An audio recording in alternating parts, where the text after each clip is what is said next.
মালয়েশিয়ার বন্ধ বাজারে নিয়োগপত্র পেয়েও যেতে পারেনি ৩০,০০০-এর বেশি বাংলাদেশি কর্মী। বাজার সংশ্লিষ্টরা বলছেন, গেল জানুয়ারি থেকে বহু কর্মীর নামে ভিসা এসেছে, কিন্তু শেষ পর্যন্ত তাদের অনেকেই যেতে পারেনি মালয়েশিয়া।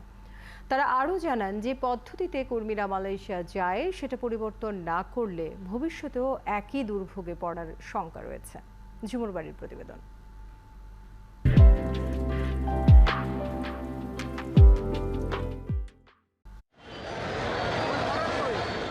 টিকিট নেই, কিন্তু আছে ভিসা আর কাজের অনুমোদন। আবার টাকাও খরচ হয়েছে 4 থেকে 5 লাখ। এমন মালয়েশিয়াগামীরাই শুক্রবার বিমানবন্দরে ভিড় করেছিল। প্রশ্ন হচ্ছে, মে মাসের পর আর কোনো কর্মী মালয়েশিয়া ঢুকতে পারবে না। এ তথ্য মার্চে জানার পরও কেন টিকিটের ব্যবস্থা করেনি এজেন্সিগুলো? মার্চে ডিক্লেয়ার করেছে মার্চ থেকে ভিসা বন্ধ।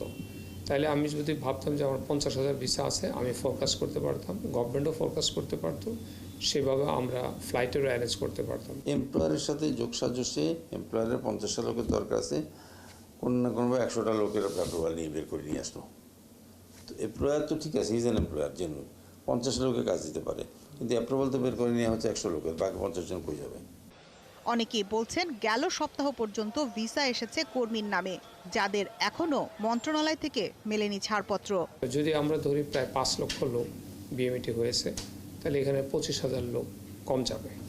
আর এটা হলো ন্যাচারাল ওয়েতে। আর 5,000 লোক থাকবে। ওই 5,000ই হইলো আমি যে 3টে ক্যাটাগরি বললাম, প্রবলেম কেসের জন্য, ব্ল্যাকলিস্ট কেসের জন্য, তারা বা কিছু সময় কোম্পানির লোকের এখন প্রয়োজন নেই।